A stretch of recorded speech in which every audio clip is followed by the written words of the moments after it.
So in yesterday's session, we have discussed about moment of inertia, the two theorems related to that, and perpendicular axis theorems and various applications of that, right? So we have basically done mostly with moment of inertia. A couple of more things to discuss about that, and we'll be moving on towards the discussion of torque and dynamics of pure rotation.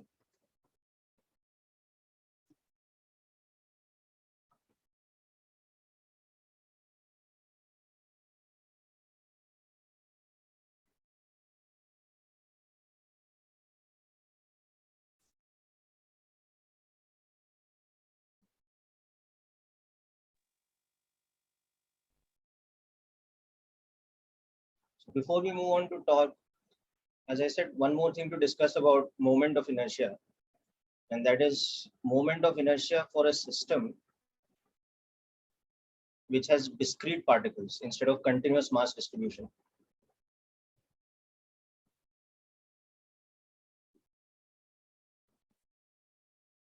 Like we had discussed about system of particles and center of mass of a discrete particle system.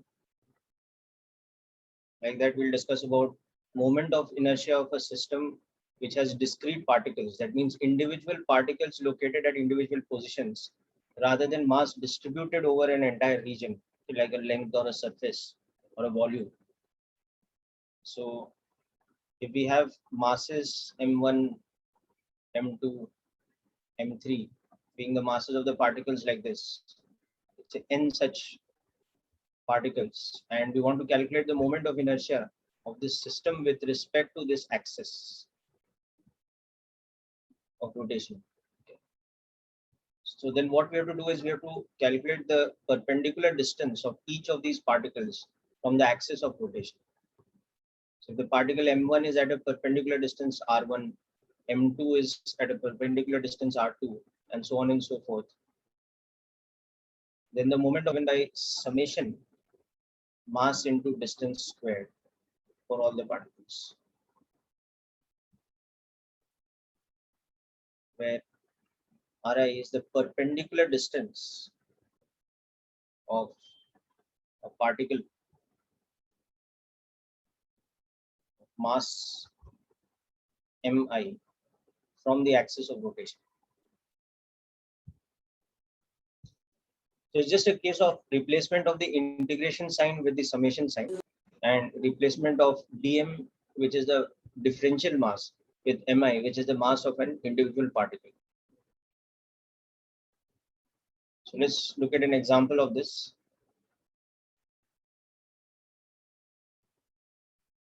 Suppose we have this very basic kind of system which consists of a very light rod with two particles attached at the end. Like we had seen a dumbbell earlier, but there we had seen a heavy rod with two spherical bodies at the end. Now we have two particles. So they're identical particles A and B.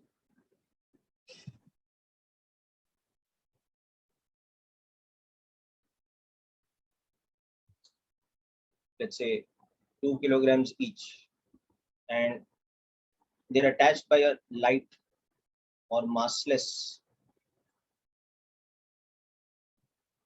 rod, okay, of length, let's say 1 meter.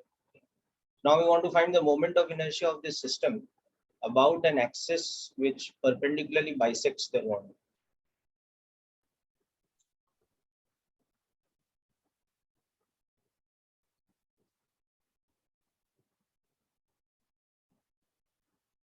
So this body consists of two particles and one massless rod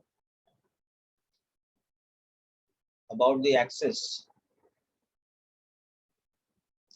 which perpendicularly bisects the rod. Okay, so just apply this definition and try out this question. We'll discuss in a moment.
Okay, so let's look at this. So the moment of inertia will become m into L by 2 squared for this particle, because this is at a distance of L by 2, where L is the length of the rod. Okay. And this is also at L by 2. We have two particles, each of which are at L by 2. So this will become ml square by 2. So substitute 2 kilograms into length, which is 1 meter by 2. So the moment of inertia is becoming 1 kilogram meter square.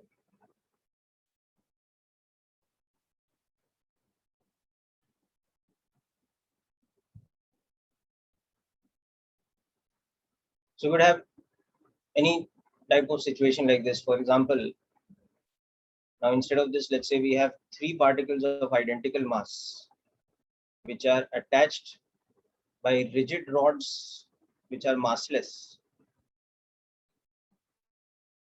length L each,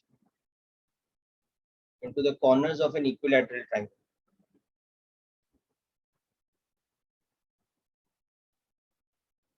So A, B, and C are identical particles, mass m each, attached by identical massless rods, length L each. Find the moment of inertia about an axis through their centroid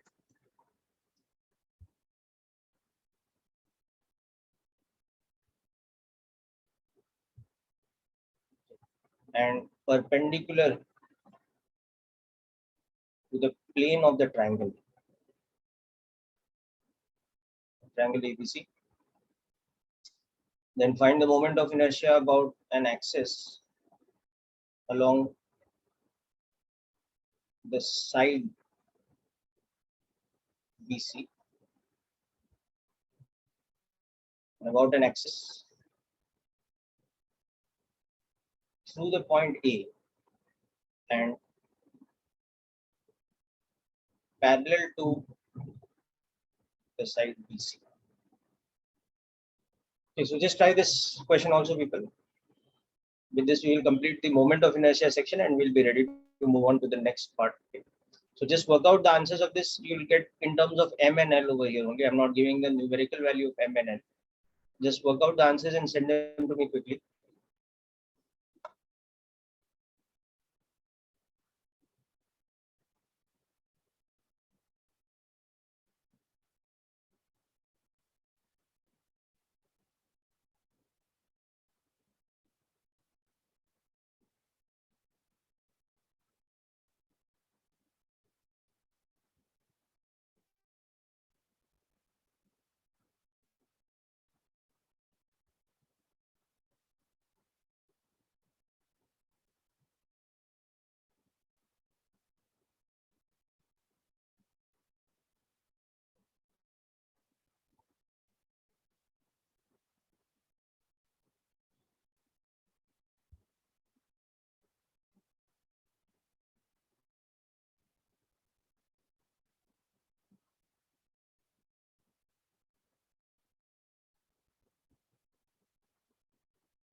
Okay, so let's work out each of these parts.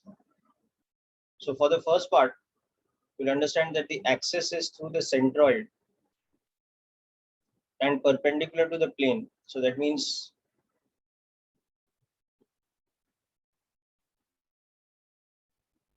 if you draw the three altitudes or perpendicular bisectors slash angular bisectors of the equilateral triangle, they intersect at the centroid. So the axis is this one through G. Okay. So each of these particles is at a perpendicular distance of this much.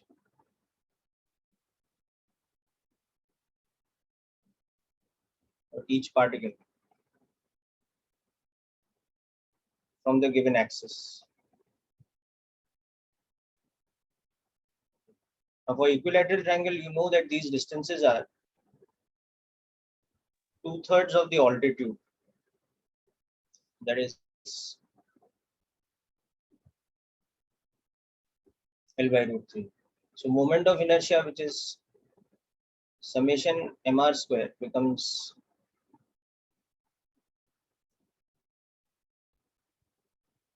this much for each of them.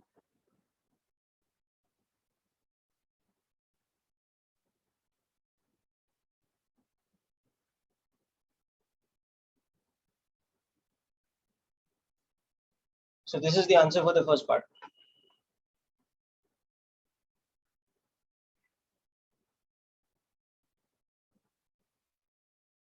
So the important concept here is that if you see an equilateral triangle, the altitude cuts or the centroid cuts the altitude in the ratio 2:1. Yes, sir. And this angle is 60 degrees. So this angle is L. So you can see that this distance. So AD is L sine 60. That is root 3 by 2. And AG is to GD is 2:1. That's how we have this.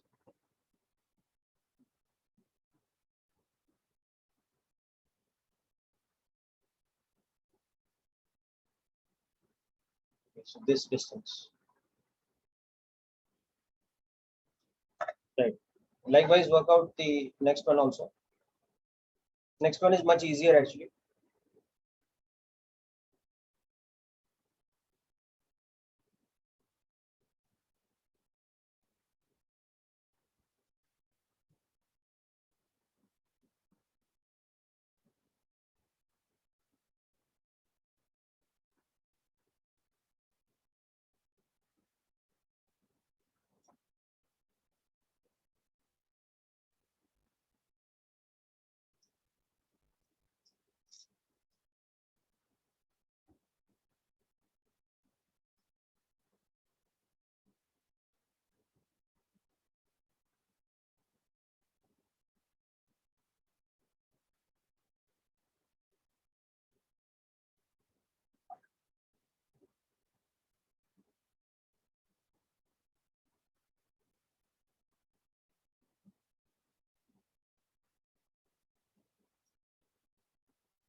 Okay, people. So I've not received answers. Not understanding why. It's quite an easy question anyway. So let's look. So second part. Sir, root 3 ml by 2. Sorry. Sir, root 3 ml by 2. No, it will have dimensions of ml square, na beta. Summation mr square, na. So it will be ml square into some factor, na. Now can you tell me what that factor is? Sir, I have sent you the answer. You send me the answer. Okay, let me check Yes, again. sir. Oh, right. Okay, so let ml square into 3 by 4. Yeah. Yeah, correct. Okay. So both Jay and Deep got the second answer correct. Good. So the axis is the side BC now. Okay. So for the C, what will happen is that this is our axis. So the particles B and C are at 0 distance. But for the particle A, the distance is this. So R for A is equal to the altitude. So it is L root 3 by 2. But R for B and R for C is 0 because B and C are on the axis. Okay. So the moment of inertia, which is summation mr square, will become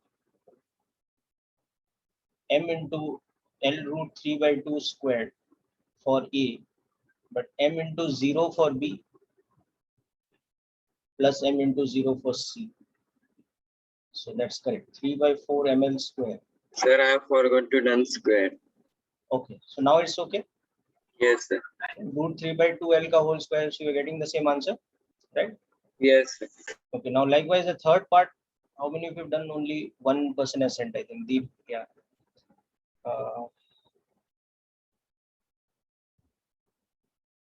3 by 2. No, Deep, check your answer again for the third part also.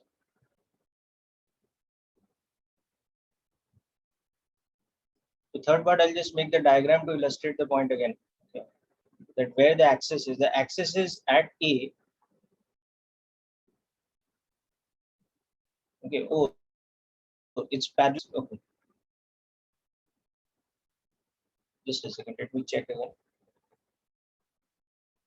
Yeah, Deep, your answer is correct. The axis is parallel to the side BC. No? Yeah. So your answer is correct.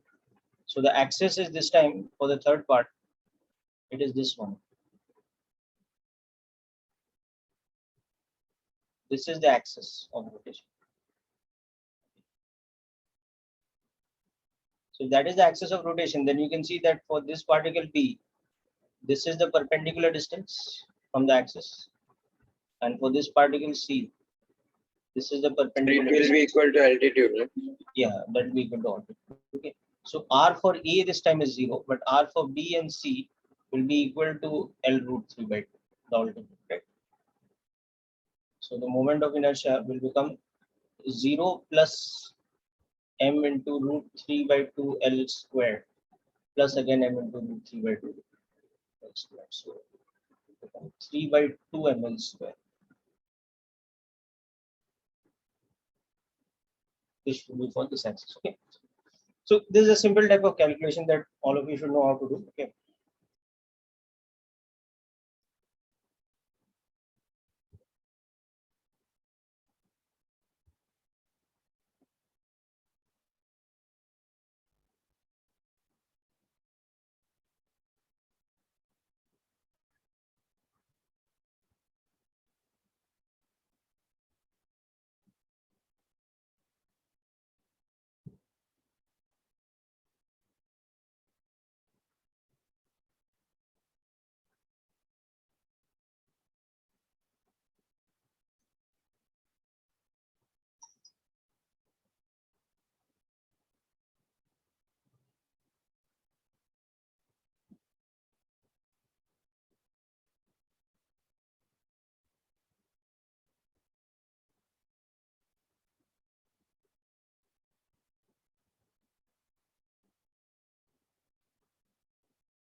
Okay, so understood this, all of you?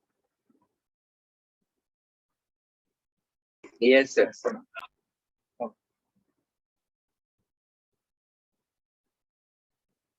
Just a second. So next thing we'll look at is the concept of torque. Okay, so we move on from moment of inertia to the next concept in rotational mechanics. So torque, the descriptive definition of this term is it is called moment of force, but we'll understand in just a while what this means.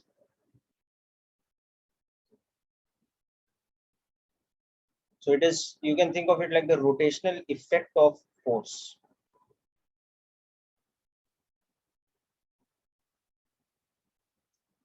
Just a minute.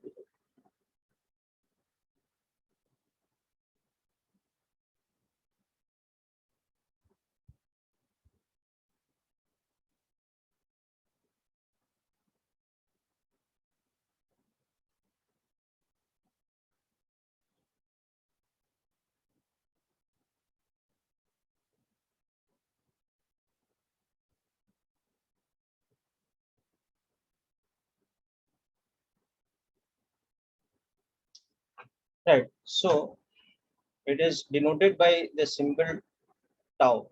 Okay. So torque is an axial vector. Okay. Like, for example, angular acceleration and angular velocity, we have seen they are axial vectors.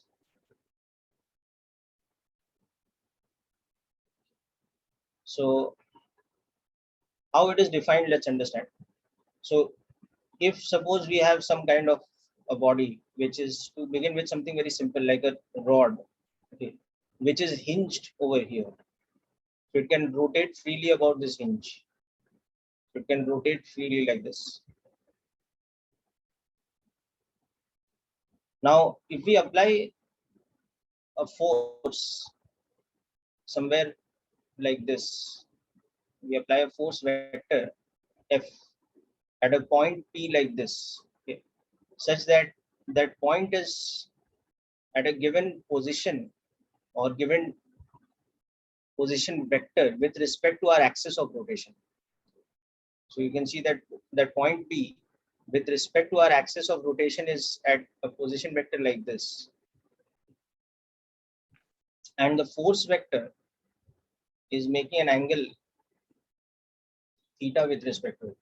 Now, intuitively, you'll understand one thing over here, that how effective the force is in rotating the body, or in this case, the rod, about it depends on two things. Okay. So if you break the force into components, you can see that there is a perpendicular component of force acting at the point P, and there is a parallel component of force acting at the point P, parallel in terms of the position vector. So this force, if we break it up into two components, you can see that this is the perpendicular component, which will become F sine theta over here. This is the parallel component, which will become F cos theta. And parallel and perpendicular in terms of the distance factor, the distance of the point at which we are applying the force. It is this. So this is the point P where we are applying the force. So now you can see the effect of force, okay, in terms of creating angular motion. That depends on two things. Depends on the distance r, okay, and depends on the perpendicular component of force, which is F sine theta. The parallel component of force does not have any effect. F parallel, which is F cos theta over here, it does not contribute to make the rod rotate. Right? This all of you can understand, right? So for example, if you hold a door by the handle and pull or push the door in such a way that you are applying the force directly, the force vector is acting directly towards the axle of the door, you'll simply not be successful in making the door rotate. You have to apply a force which is perpendicular to the R vector. Okay.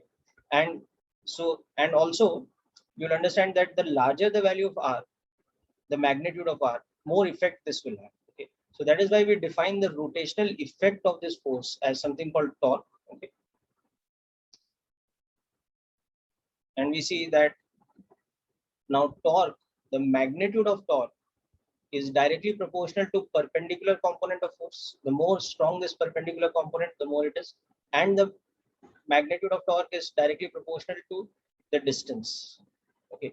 So from these two, we understand that the magnitude of torque is this. It is Fr sine theta, which is basically magnitude of R cross F, you can see, or F cross R, whatever. Okay. And you can also see like this, that over here, if I apply the force in this way, it's creating anti-clockwise torque. So the direction of torque is coming out of the plane.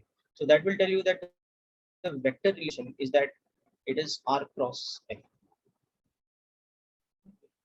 So this becomes the definition of torque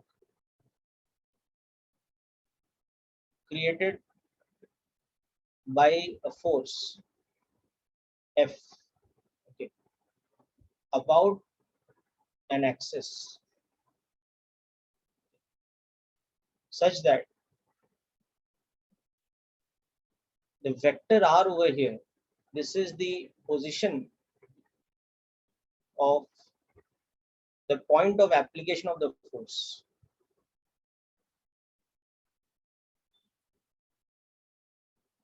Okay, the point P that I've shown in the diagram with respect to the axis of rotation.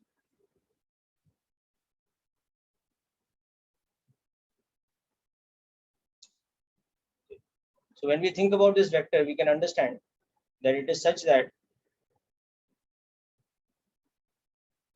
the magnitude of this torque is basically Fr sine theta. So it is the perpendicular component of force multiplied by the distance at which we are applying the force. Okay. And the direction of the torque, it is axial in nature. Okay. And it is axial. It is like you can say it is in accordance with the right hand rule. That is, if the torque is coming out, that means the rotation is anti-clockwise. And if the torque is going into the plane, that means it's creating rotation which is clockwise. Okay. So just before you write this down, we can see that if I generalize this, that there's some kind of a rigid body, okay, which has an axis of rotation over here. So this is the hinge. So it can rotate about this. Okay. Now on this, if I apply a force like this at this point, so this is the point where I'm applying the force. So the position vector of that point will become this. So you can see that the R cross F, R is a force like this. Okay. I mean, R is a vector like this. F is a vector like this.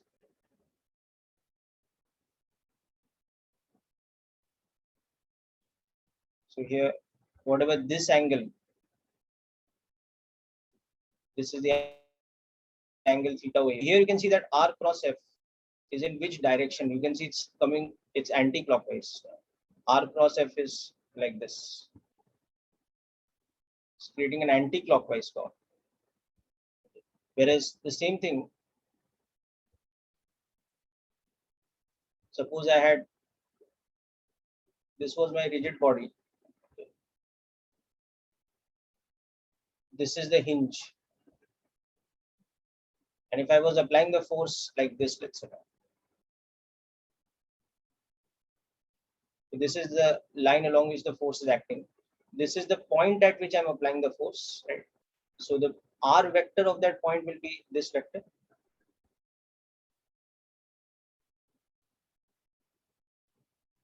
That will be this vector.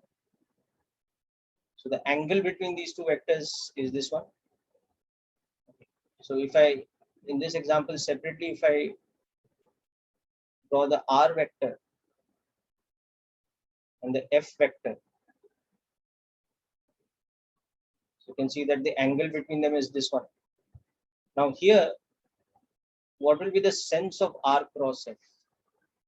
The torque. It will be r is rotating like this. So you can see the torque will be like this. It will be a clockwise torque. You can see that it was anti-clockwise. Okay. So that's how you can understand that logically only the direction of r cross f using the right-handed system correctly gives us the correct sense of rotation that a force creates. Okay. And the magnitude of torque is of course this quantity. It is the perpendicular component of force multiplied by the distance at which we are applying the force.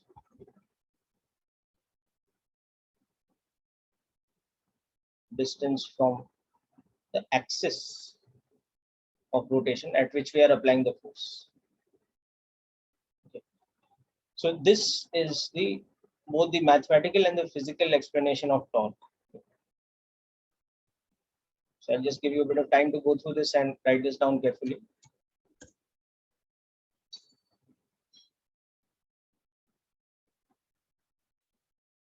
So this is like one of the fundamental aspects of dynamics of pure rotation, and later we'll see even for rigid body motion. So the concept of torque here will play the same role that the concept of force plays in particle dynamics. So it's very important to understand this.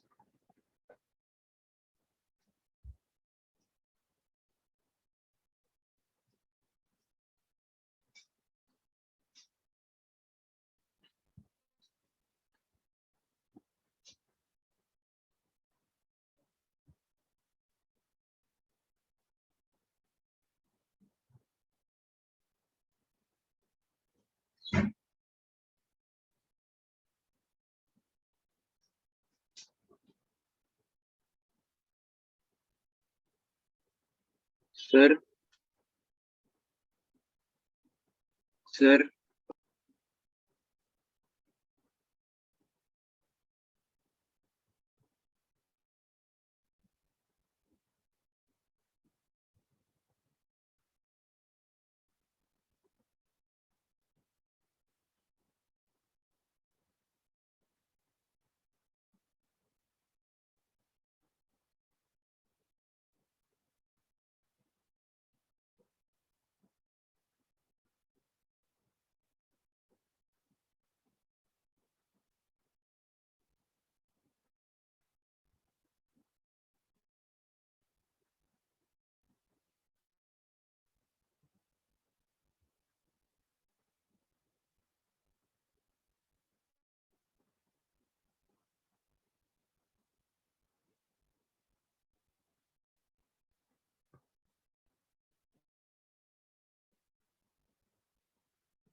People,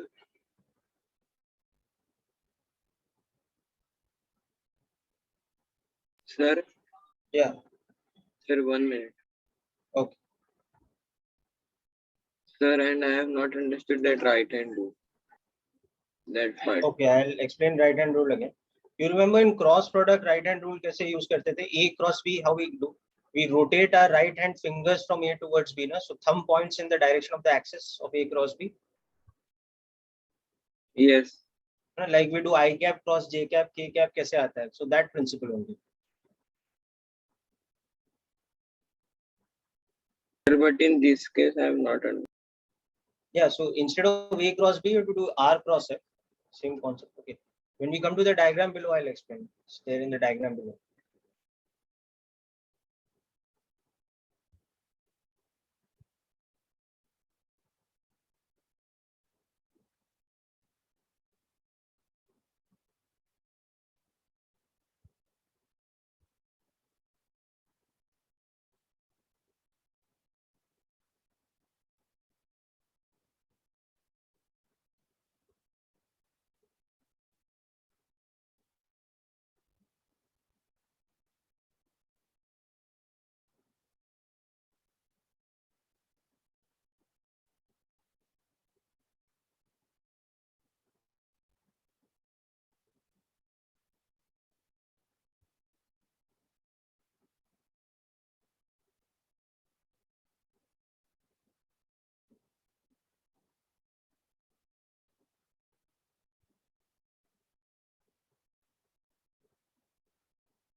Okay, so just go through this first. I'll explain the cross product right hand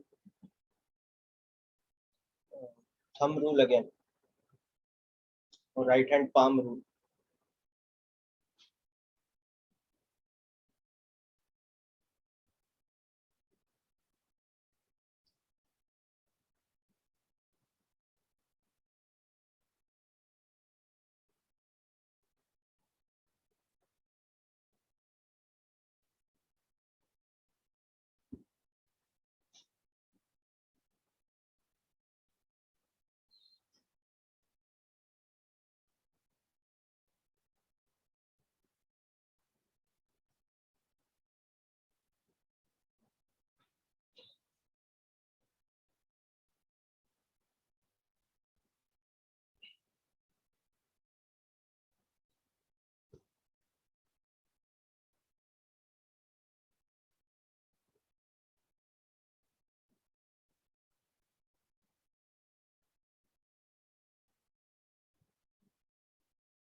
Okay, so done with this.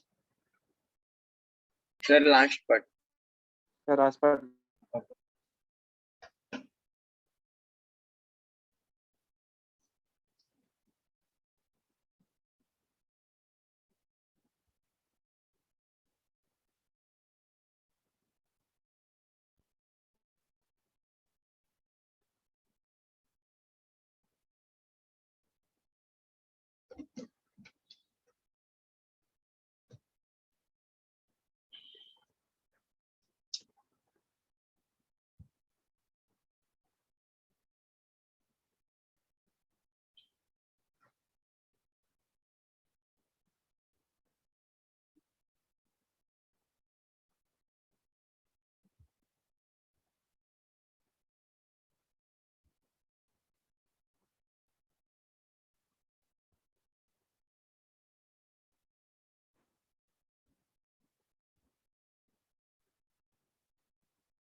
Okay, so done with this.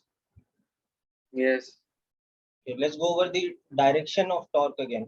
Okay. So imagine you have something like this now. You have like a rectangular plate, okay, which is kept on a smooth floor. So this we are seeing the top view. Okay. And now it is hinged over here. So there is a vertical axis through this point on which it is hinged. So it can rotate either clockwise or anti-clockwise, but initially it is at rest. Now to make it rotate, suppose what I do is I apply a force somewhere over here, let's say. I apply a force like this at this point. Now see, just think of this intuitively and tell me what kind of rotation this force will create. Will it create clockwise or anti-clockwise rotation? Sir, anti-clock. Anti-clockwise. You know, you can see over here that the torque for this one should come out to be anti-clockwise. But let's also work it out from the formula. So where is the where we are applying the force? This is the point where we are applying the force. Okay. So what is the position vector of that point R?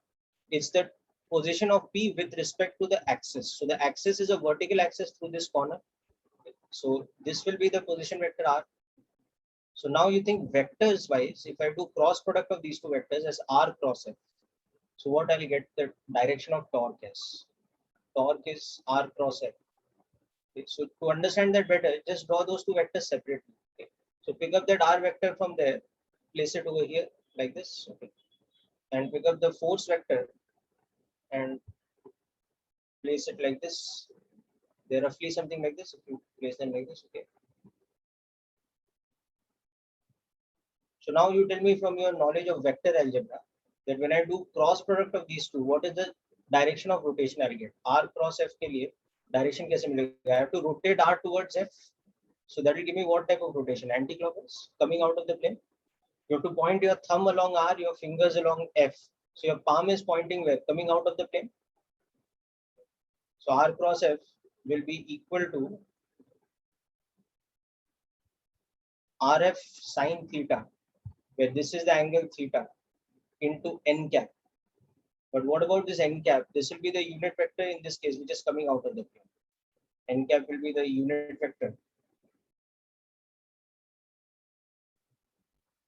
coming out of the plane. Okay. Because, and that coming out means that the sense of rotation is anti-clockwise. Is it clear now? Yes. So if this is the direction in which the force is acting, this is the direction in which R is acting. So this is the angle theta between this angle theta. It's the same as that angle.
Okay. Now magnitude of torque, which we have seen as RF sine theta. There are two ways of interpreting this. The first way to interpret it is that it is R multiplied by perpendicular component of force, where F perpendicular, which is F sine theta, this is the component of force which is perpendicular to R vector. Okay. And R is of course the distance of the point P from the axis of rotation, where P is of course the point of application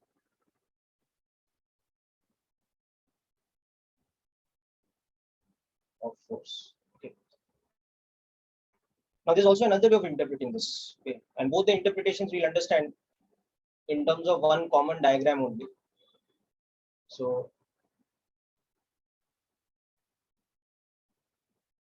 suppose we are back to this kind of situation where this is where the hinge is.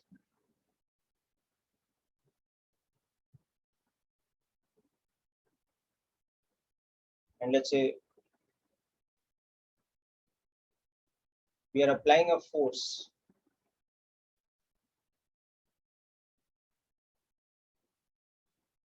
F at some kind of point like this over here. So the point of application of the force is this. So the R vector is the position of that point with respect to our axis of rotation.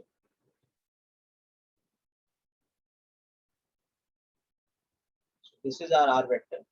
So if we just continue this vector, this is the direction along which R is there. If we just continue this vector, this is the direction along which force F is there. So the angle between force and R is this theta. So here F is magnitude of the force, R is magnitude of R, and theta is the angle between the force F and the position vector. Okay.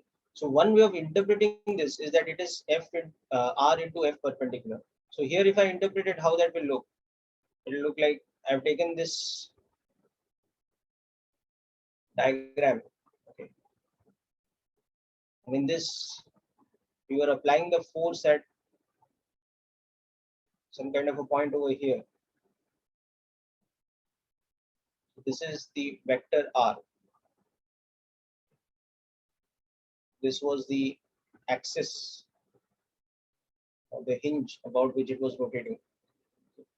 Now what we have done is we have divided this force into two components. So one component is lying along the direction of R, and one component is lying perpendicular to R. So this is the perpendicular component, which is F sine theta, and this is the parallel component, which is F cos theta. This is the point where we are applying the force. Okay, and actually the direction of force was along this somewhere.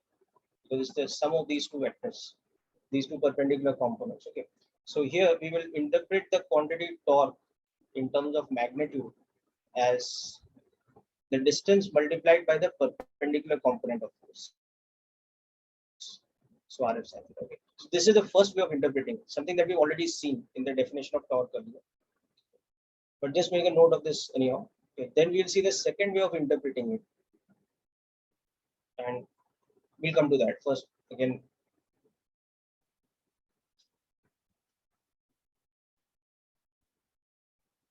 Sir, yes, sir, did you write something above? no, this is the, Okay, sir. you've seen that already what we written about. This is the thing, the interpretation of magnitude of torque. That's the title, correct? Yeah, that's right.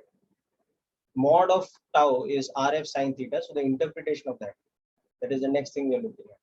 So the first way of interpreting it is that it is the distance r multiplied by the perpendicular component of force. Got it now?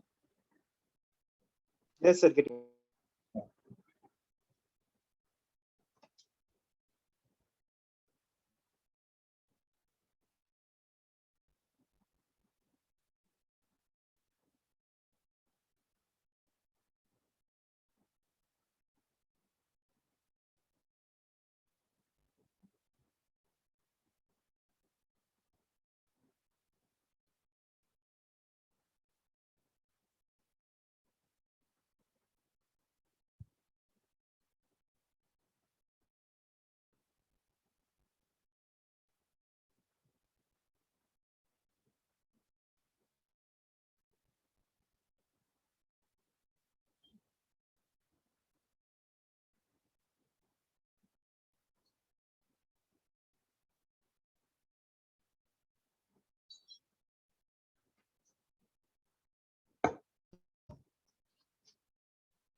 So now Sir, let's, yeah.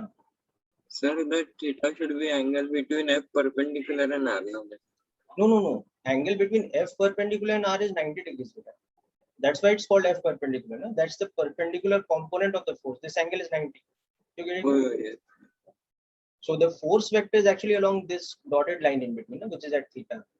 So that force vector only has been broken into these two components. No? This is the perpendicular component. This is the parallel.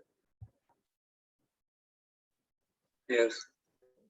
So intuitively you will understand that this line of action of R in this diagram is this black dotted line. If I was applying the force along this line, it would not cause this body to rotate now because it's hinged at that point. So it would not cause any rotation, right? Yes, sir. That is what happens if your theta is 0. Now. If your theta is 0 or 180, that means you are applying the force in this way. Like let's say this is where the body is hinged. Okay. And now I'm applying a force at this point. But if I apply the force like this, it will not cause any rotation. Why? Because there's no perpendicular component. Or if I pull at this point along this line.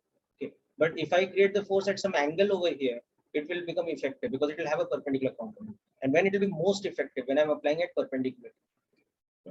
So the maximum magnitude of torque happens for a given force when the angle theta is 90 degrees. That means we are applying the force perpendicularly. Whereas the torque is 0. So that means the force has no effect on rotation of the body. If I apply the force in such a way that sine theta is 0. So that means I'm applying the force collinear with R. That is either parallel to R or anti-parallel. Okay. Yes, sir. So there's also another way to interpret this. So the It's second way not to written.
All right. So now another way to interpret this, the magnitude of torque,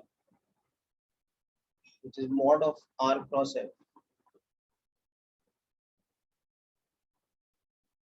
Now we can also club together the terms like this: R sine theta into F.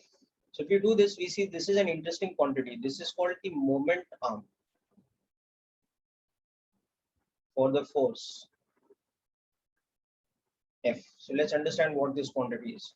Okay. So going back to my situation, so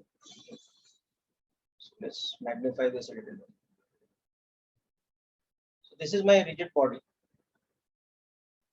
and it's of course hinged over here.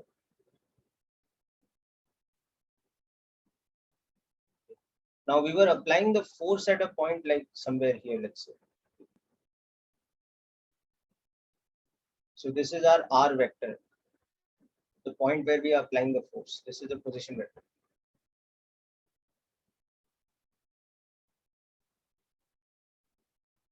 Applying the force at this point P, and so we are applying the force in this sort of a direction.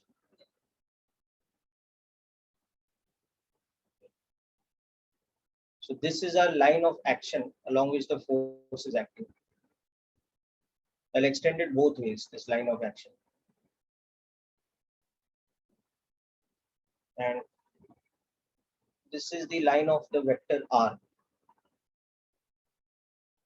And actually the angle between the two vectors F and R is this angle theta. Okay. Now if you notice, this is the same angle theta on this side.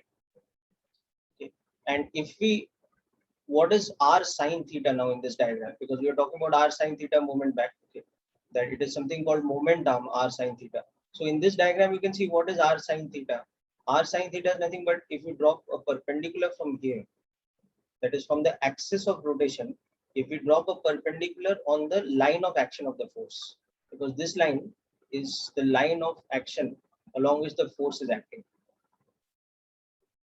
So this one is called the line of action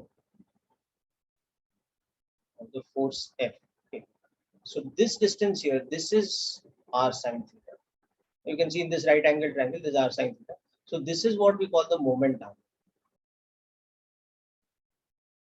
So another way to interpret torque is that how much torque this force is creating at by about this particular axis. So the magnitude of the torque that the force is creating is the force's magnitude multiplied with moment arm. Force's magnitude multiplied by the moment arm of the force, where this is basically F, this is R sine theta. So again, you can see magnitude of R cross F, but more importantly, what is the moment arm exactly, interpretation wise? Moment arm is the perpendicular distance of the line of action of the force F from the axis of rotation.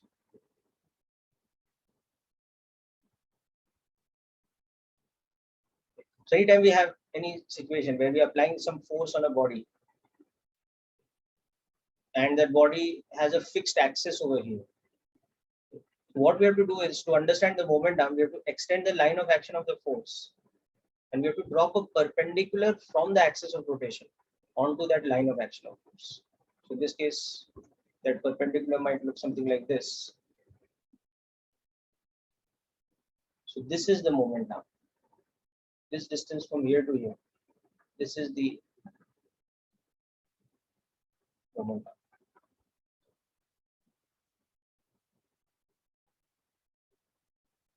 This is the axis of rotation. So there are two ways of interpreting. It is R into perpendicular component of force, that is distance into perpendicular component of force. Or another way of interpreting is that it is force into perpendicular distance of the line of action. That is nothing but moment arm. So that is why also we say in words, we say that torque is moment of force, because it is force multiplied by a factor which is called the moment arm, which is that perpendicular distance of the line along which the force is acting. acting from the axis of rotation. So as we do more questions and get used to applying these, you'll get more you'll get a more intuitive understanding of both the interpretations. But note down the definition as of now.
Okay, so now let us look at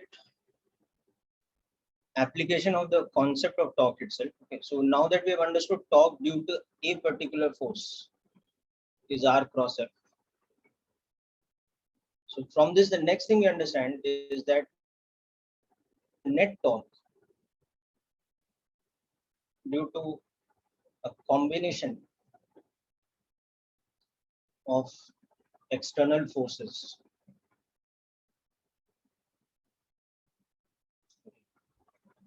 with respect to an axis. That net torque will be defined as R1 cross F1 plus R2 cross F2, like this up to whatever nth force we have. So we visualize that we have some kind of a rigid body which is having a hinge at some point like this. So this is the axis or the hinge. Okay. And we are applying a number of forces on it, or the number of external forces acting on it. F1, let's say F2, F3.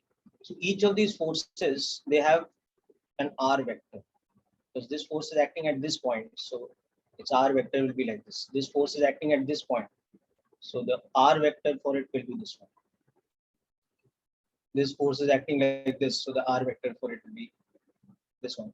So like this, if there are n number of forces acting, so we can write the net torque as summation of 1 to R cross F. So first of all, this is how we define the net torque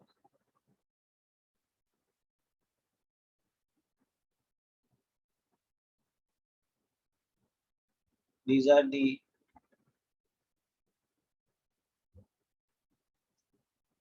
external forces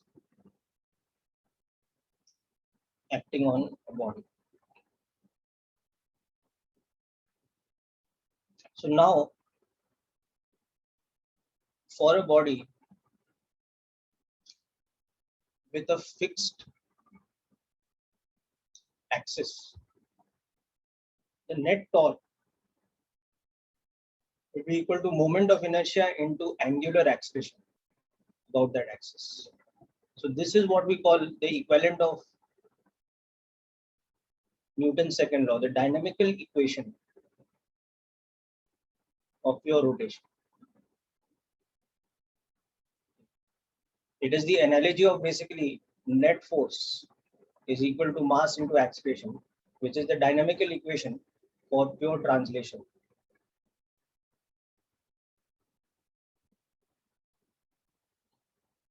Okay.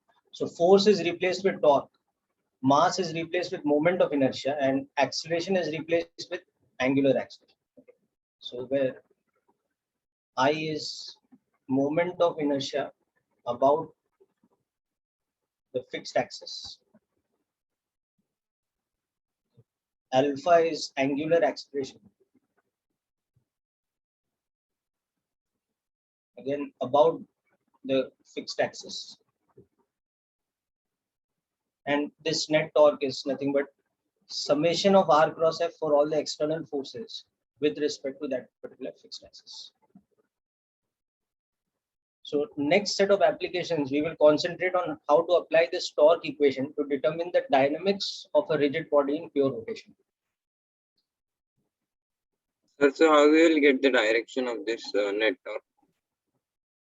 So see, we'll do the vector sum of R cross F for all the forces. Now, some of them might be creating clockwise torque, some of them will be creating anti-clockwise torque. Yes. So ultimately, whichever one dominates, the net torque will be in that direction. Okay.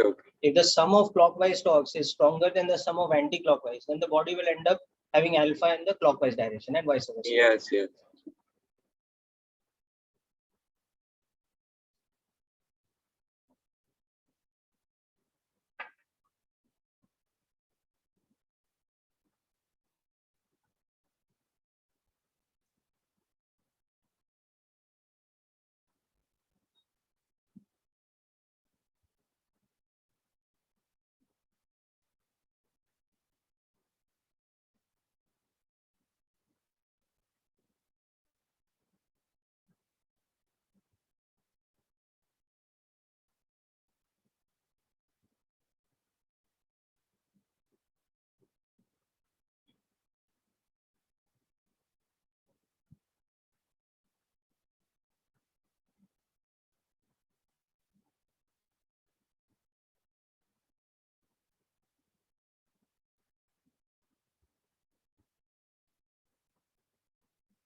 Okay, so two important things: how to calculate the torque for each individual force that we have. Okay, so though the formula of torque is R cross F, but effectively we'll be calculating the torque by using one of the two interpretations. Either it is perpendicular component of force multiplied by R, or it is force multiplied by moment arm, where moment arm is that perpendicular distance.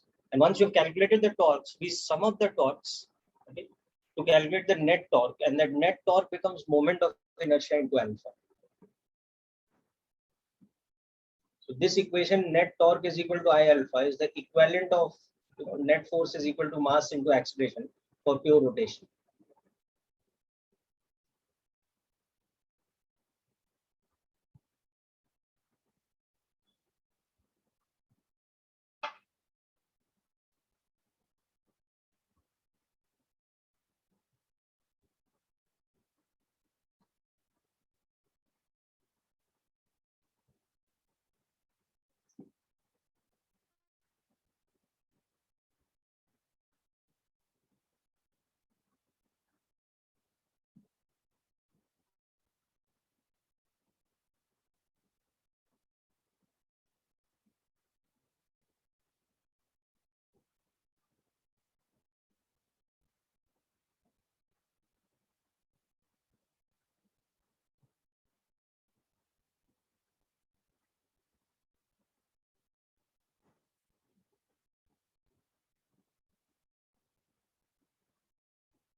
Sir, that diagram only, all written, only diagram.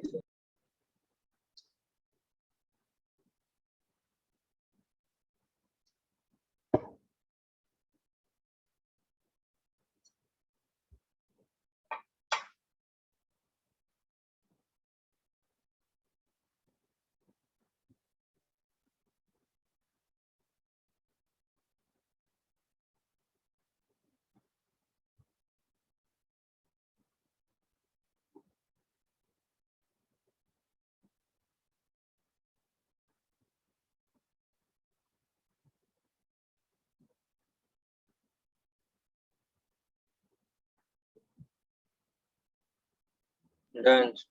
Okay. Sir, so for calculating angular acceleration, we have to use that circular method. Exactly. We have to use this equation. Torque is equal to I alpha. Understood? Na? Yes. Angular acceleration we have seen in the kinematics of pure rotation. What it means? It is the rate of change of angular velocity. So it's expressed in radians per second square, right? Yes. And again, it is an axial vector. Okay. Now see, long back, when few months back, when we were doing Newton's laws of motion for the first time, and we were looking at applications of net force is equal to mass into acceleration. For understanding how to do calculation of net force, we started with a very simple situation, and that was equilibrium of rigid body or equilibrium of a particle. That is, if n number of forces are acting on a particle, but the particle is in equilibrium, that means their vector sum should be zero.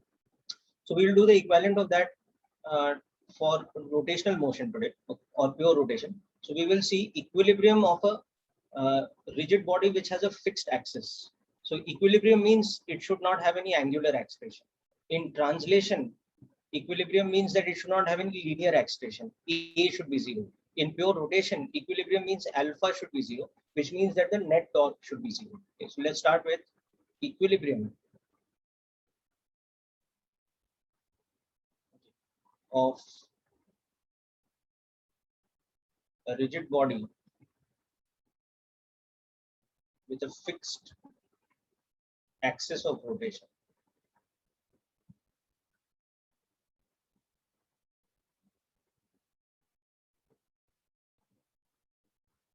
or basically in simple terms, what we call rotational equilibrium.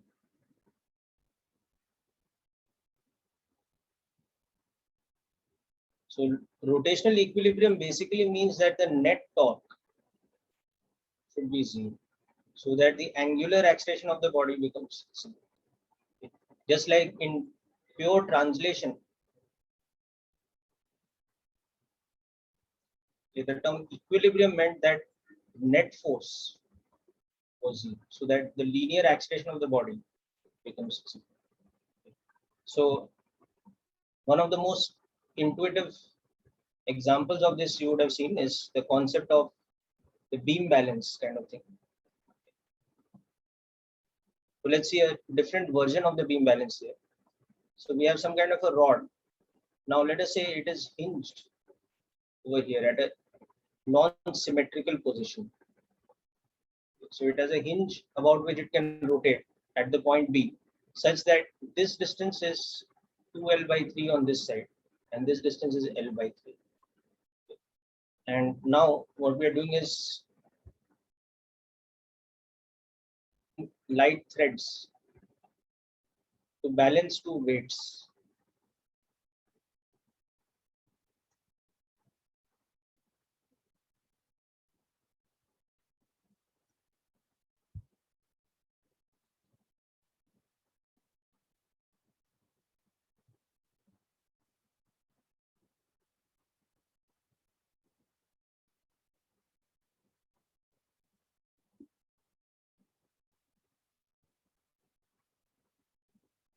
Right, so we have placed two blocks like this.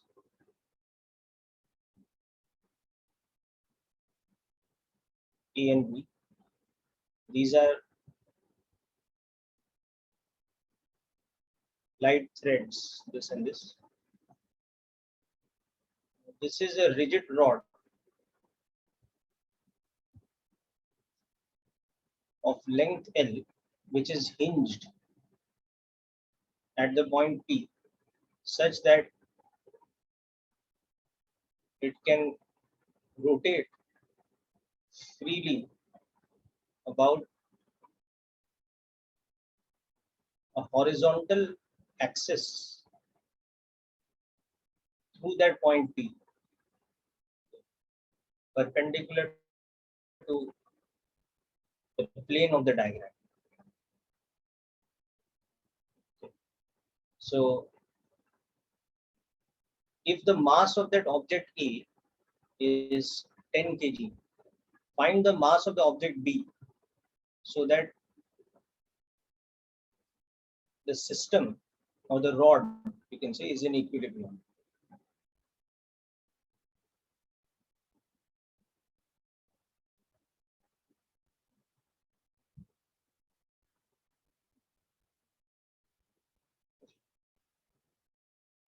So basically it can rotate either way about this axis, like this or like this, depending on which weight dominates. But here we want to adjust the weights in such a way that neither of them dominate and it remains in equilibrium. So the condition of equilibrium will be that the net torque acting on the rod about the hinge should be zero. So now to understand the torque acting on the rod, first of all, we'll understand the force picture. Okay. So for the force picture, what we can see here is that there will be some tension in this thread, let's say TA. There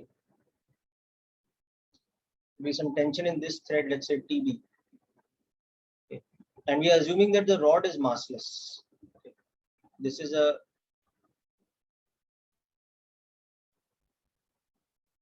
massless rigid rod. Later we'll take an example with a heavy rod also. Okay. So what will happen is there will be some reaction force at the hinge. So I'm writing that is R. This is like a reaction force. So in this chapter, when we make force diagrams, we don't make them in like particle diagrams, like a free body diagram. We make them with the entire geometry of the rigid body, because it's also important to understand where a particular force is acting. So this is our hinge. You can see the reaction force is acting through the hinge.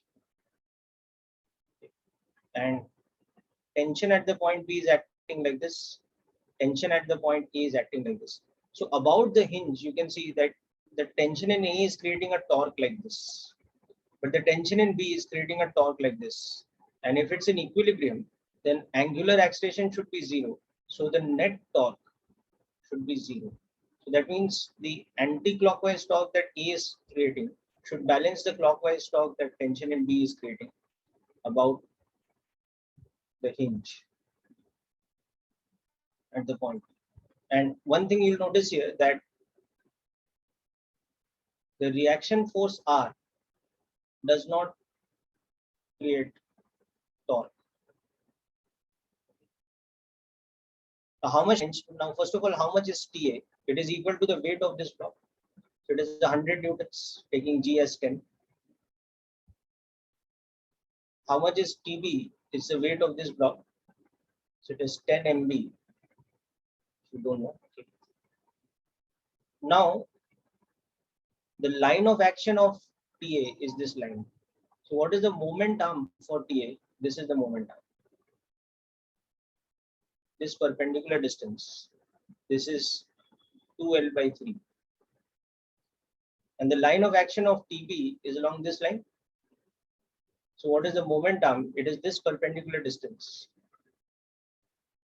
So that is L by 3. So we can see that for the force TA, the moment arm equals to perpendicular distance from the axis, which is this one. And for TB, the moment arm equals to L by 3. So this torque because of TA, it will be tension multiplied by its moment arm, 2L by 3. And as you can see, this is creating an anti-clockwise torque. That one will be TB into its moment arm, which is L by 3, but this is creating a clockwise torque. And the two have to balance. So 100 newtons into 2L by 3 has to be balanced by 10 MB L by 3. So you can see that mass of B should be 5 kg. Or the weight of the block B should be 50 newtons. So this is very intuitive. Like from your class 9-10 level physics also you understand that, that fulcrum lever kind of concept, force multiplied by moment arm. If you check for each of these tensions, the distance or the moment arms are in ratio 2:1. So the forces should be in ratio 1:2.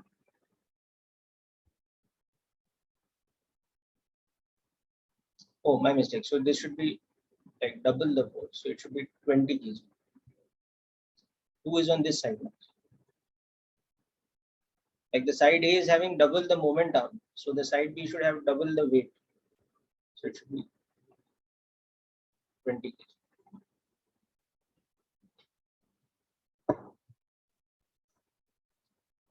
So this is one of the easiest examples of rotational equilibrium. And rotational equilibrium itself is one of the easiest ways to get started with application of the concept torque. Because we are doing what we call torque balancing. In this situation, when we equate the net torque as 0, what we are doing is basically torque balancing. Yes, Deep noted the correction. Thank you. It's 20 kg. Yeah.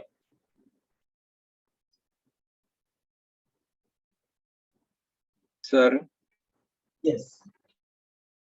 sir, that rotation can be in same direction. Same. But then, see, if there is rotational equilibrium, then it cannot be such that we have two forces which are both creating clockwise or both creating anti-clockwise. You understanding my point? Yes. Suppose we had 3 or 4 forces, then it's fine. Okay, because at least one of them should have an opposite sense compared to the others, so that it's able to balance out. And if that is not happening, then that means there won't be rotational equilibrium. There will have to be some alpha, non-zero alpha.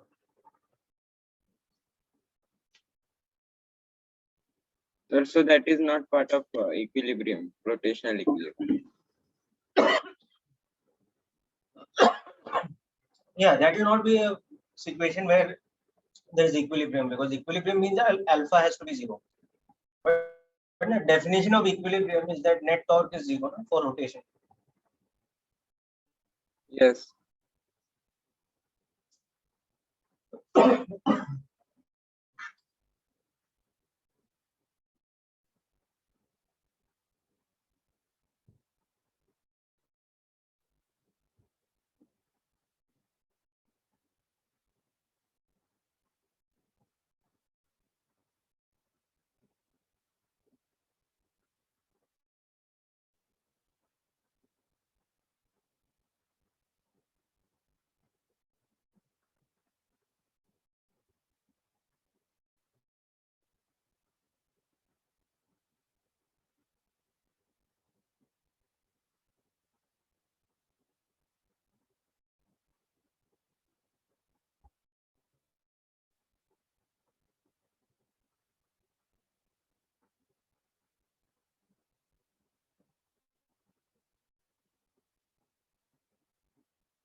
Sir,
Sir, done.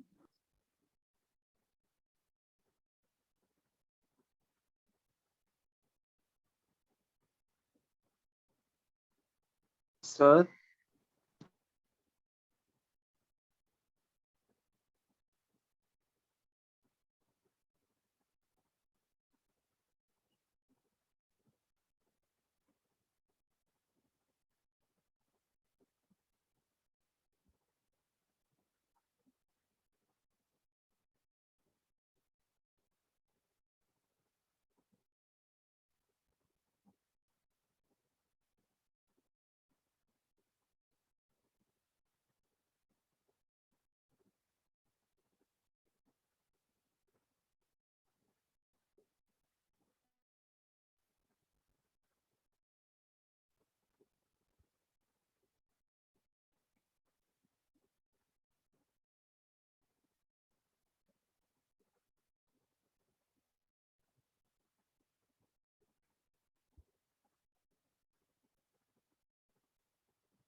Sir, Yeah.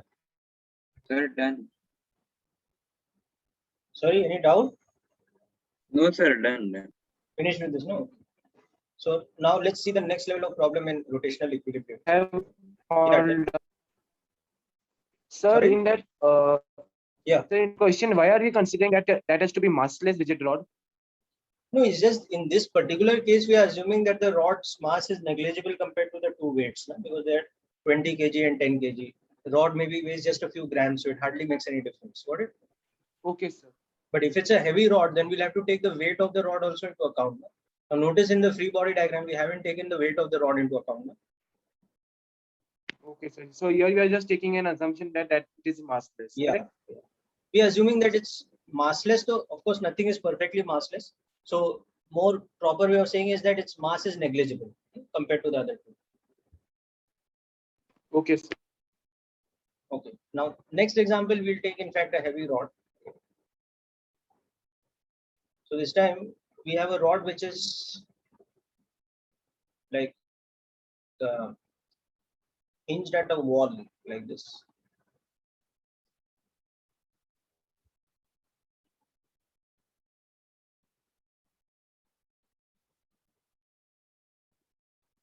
So this is a thin uniform rod.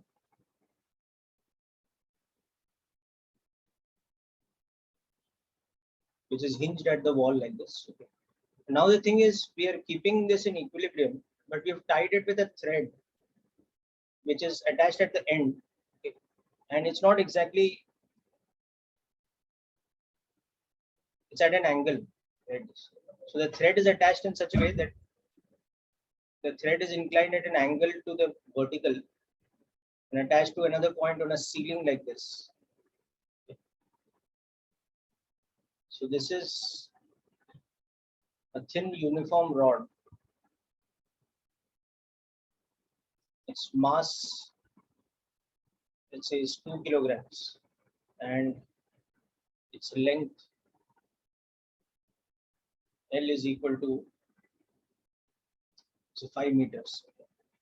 This is a light thread, and this is hinged over here to a wall. So now if the thread makes an angle of theta with the horizontal for the situation in which the rod is horizontal and in equilibrium. So the rod is in horizontal equilibrium.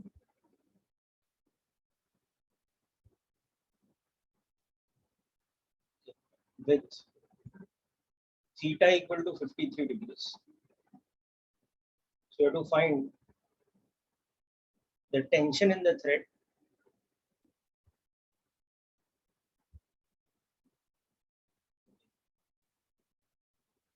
the magnitude of reaction force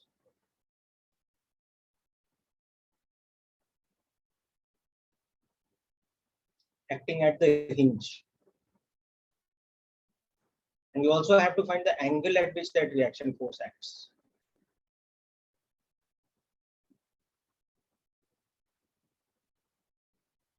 We'll just finish this problem quickly. I know time is up, but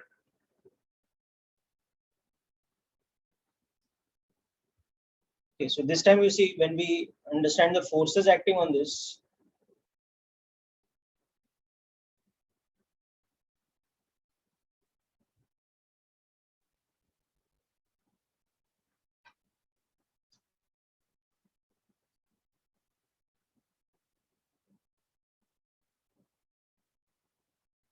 we'll have to include the weight as one of the forces.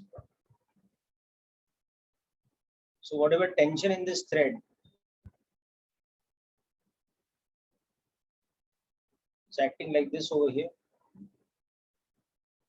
at an angle theta, but the weight of the rod is acting through the center of mass, mg. And that is why at the hinge point, okay, we'll have to consider some reaction force, which will act like this, let's say. at some angle, let's say phi to the horizontal. Okay. The first thing we'll do is the net torque should be 0 about the fixed axis at the hinge. That second, Yeah, that what is fixed or not? Sorry, come again, beta.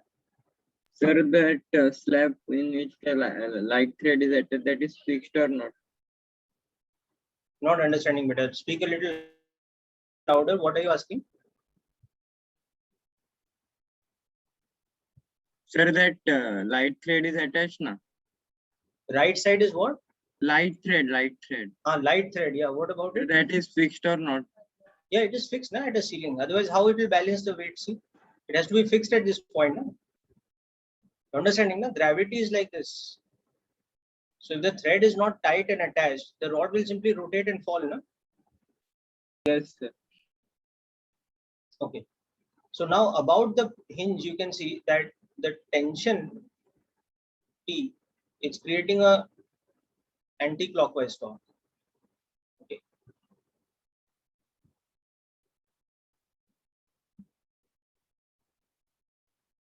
About T, about this hinge point, the tension creates an anti-clockwise torque, whereas the weight, it creates a clockwise torque. And the two have to balance.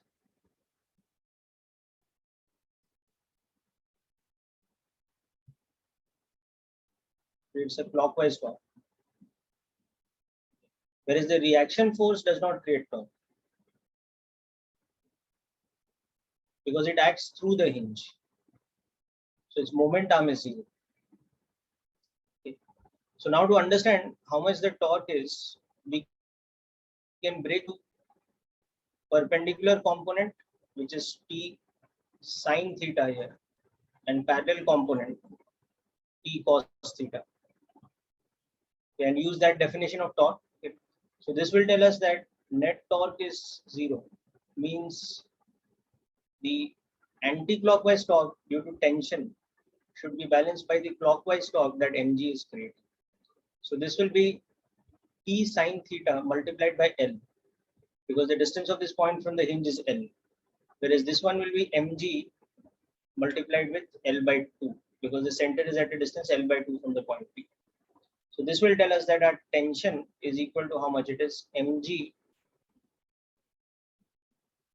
by 2 sine theta. So the weight of the rod is 20 newtons into sine 53. So that is 4 by 5. So 5 by 4 of 10.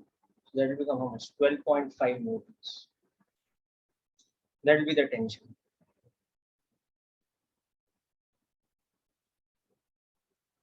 Then second part, for the magnitude of the reaction force, now you have to also understand that the acceleration of the center of mass is 0. So that means the net force acting on the body must be 0. So take this into components along the x-axis and y-axis. Okay. So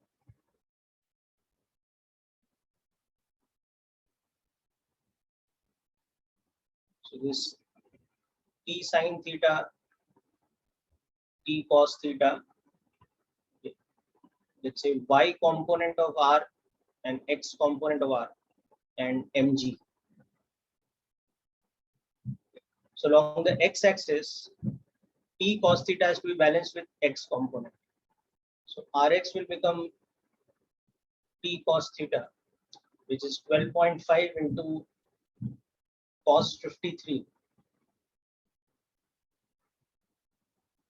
The cos 53 is 3 by 5, so this will become 7.5 newtons. Okay. And along the y-axis, Ry plus T sine theta have to balance mg.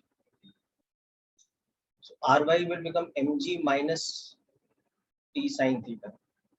So that will become 20 minus 12.5 into 4 by 5. So that will become 10 newtons. So the net reaction force now will be this, okay, the vector sum of its components. So that will also be 12.5 newtons. And as far as the angle phi is concerned, now you can understand that reaction force R is like this, where this component is Ry, this component is Rx.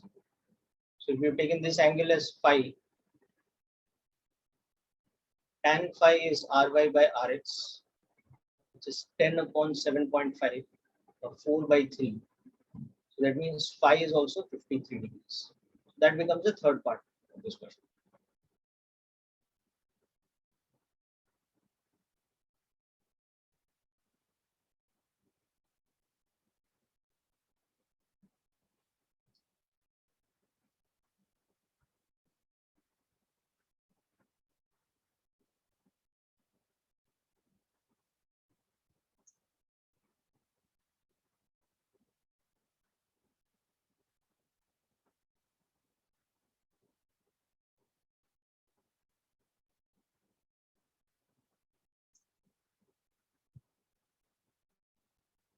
Done, sir.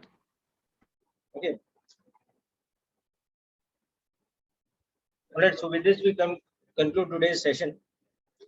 And next week, we'll look at situations where there's actually rotation happening with some angular acceleration. So the net torque will be non-zero, and we'll equate the net torque with moment of inertia into alpha. So again, application of the concept of moment of inertia will also come into the picture. Okay. So that's it for today's session, people. Thanks for attending and wish you all the best. Sir. Sir.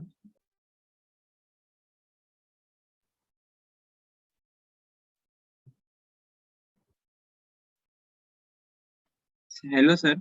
Yes, tell me what happened. Sir, can you explain that reaction part again?